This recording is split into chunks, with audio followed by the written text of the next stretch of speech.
As we previously noted on this news hour, the McCain-Palin campaign's polling went into the toilet, not because the economy did, but beforehand, after the convention bounce, after people began to get to know Sarah Palin.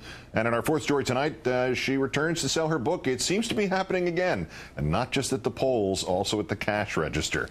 A new CBS poll finds only 23% of Americans have a favorable view of the former governor of Alaska, the same as when she quit that job in July. 38% have an unfavorable view, including 36% of independents, as opposed to 21% of independents who view her favorably. People who read don't seem too thrilled with her either. Walmart having dropped her book's pre-order price from $28.99 down to down to $9. Wait, $8.98 as of November 5th.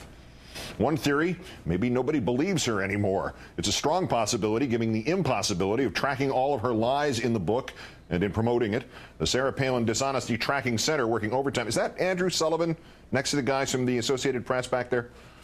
Some of the findings we reported yesterday, plus what we have time for now, just the tip of a very large iceberg.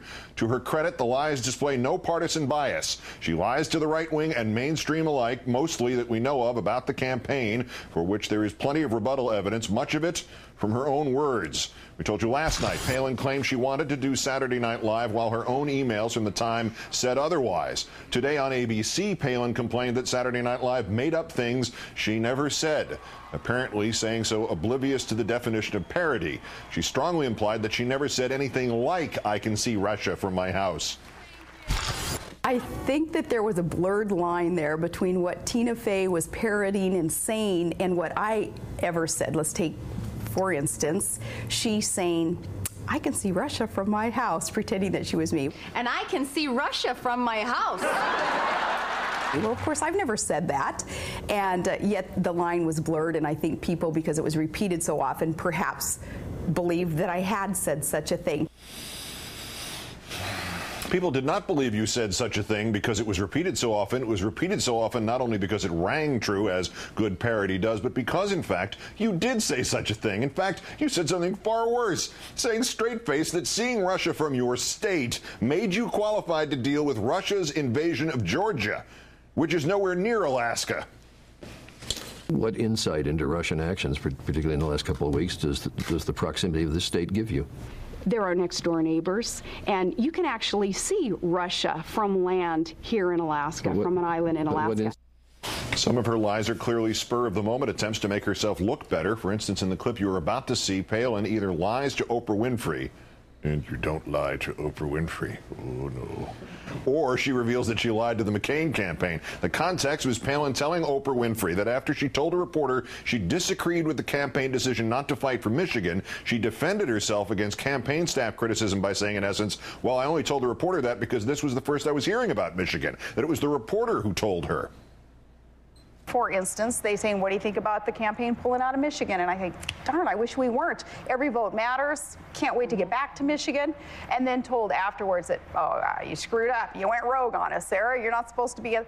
And my reminder to the campaign was, I didn't know we pulled out of Michigan. My entire VP team, we didn't know that we had pulled out of.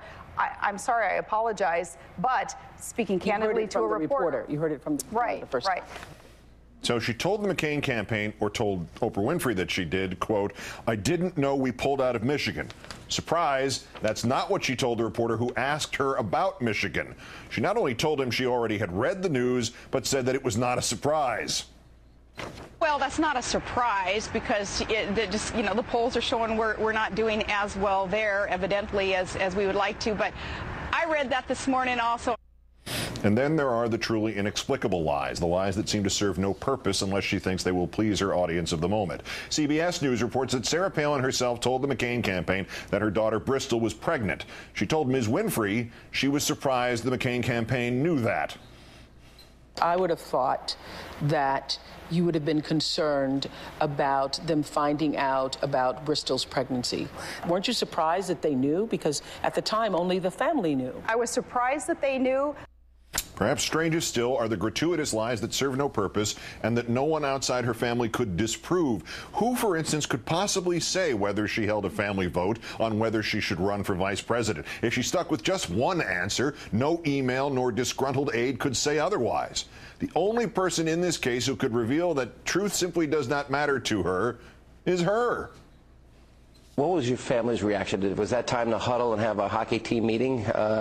It was a time of asking the girls to vote on it anyway, and they voted unanimously yes. Did you gather the family together to talk about, or was there a family vote or discussion? This time there wasn't a family vote. The word salad continues today. Sarah Palin meets the man who said the book was one of the most substantive policy books he's read in a long time.